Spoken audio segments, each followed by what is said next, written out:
And for more on the People's Bank of China's reserve ratio cuts, we're now joined by Patrick Chovanec, Managing Director of Silvercrest Asset Management Group. Good to have you on the show. Thanks for joining us again. Hello. So People's Bank of China cutting its reserve ratio by 0.5% for banks that lend to the rural sector and to smaller companies. What's the impact of this?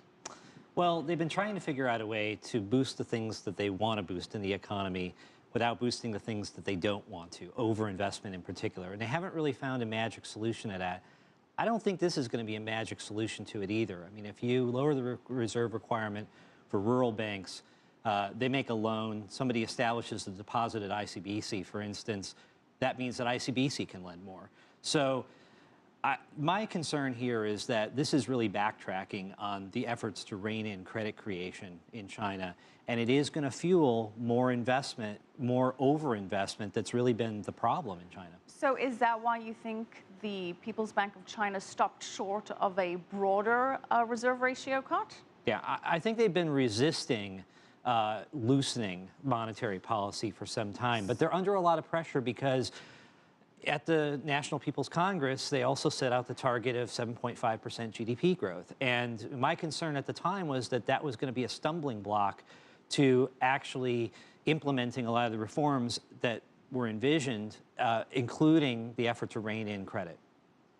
So targeting mid-sized or larger firms and giving them more credit, not the right idea, according to you? Look, the problem is that China is addicted to credit-fueled investment growth, and you don't have to take my word for it.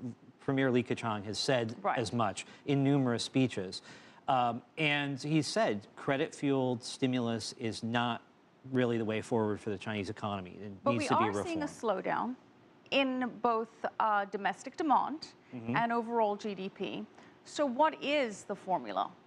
Well, the formula, I have to say, is to bite the bullet and to start explaining that the Chinese economy going forward is going to look very different from the Chinese economy of the past few years. But and that how do you prevent a hard landing then? Perhaps we can accept a 7% instead of a 7.5, or perhaps even a 6.8, but we want to prevent a hard landing. I'm not so sure that that's really the goal right now. I think the goal should be to put China on a sustainable growth path, and that involves creative destruction, and that involves a significant pullback from a lot of the investment levels that we've seen over the past few years. Now, that may produce GDP numbers that a lot of people don't like, but that's actually healthy for the Chinese economy to pursue that path.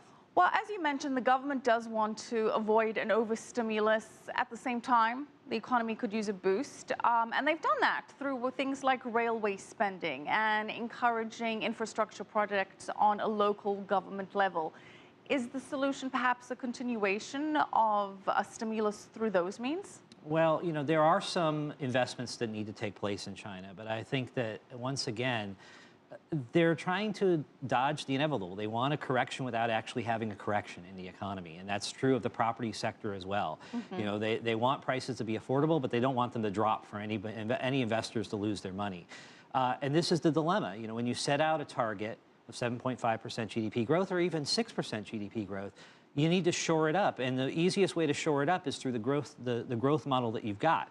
But you need to change away from that growth model to a very different kind of growth model. Well, that has been the idea, to shift towards a domestic demand-driven economy. But the latest statistics out of May do show some concern there. We had exports up 7% in May, but imports fell 1.6%, and that is causing concern that domestic demand is not as strong as it should be and is perhaps not the fallback for the Chinese economy. Well, it's or is it too soon to take those figures into? I think what that shows is that there's been external rebalancing in terms of China's relationship with the global economy, but there hasn't been an internal adjustment of China's growth model.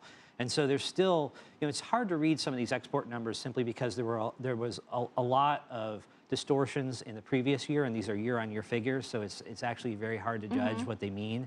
But certainly a vibrant external demand buys China some space, but it doesn't change the equation that ultimately rebalancing towards a more consumption-driven economy is the way to go. And that means accepting a what percent GDP? You know what it means? It means actually raising interest rates. Because when you, conventionally in the West, we think lower rates, consumers will borrow and spend more. Correct. But in China, what happens is businesses borrow and invest more. And consumers actually have to save more in order to hit their savings targets.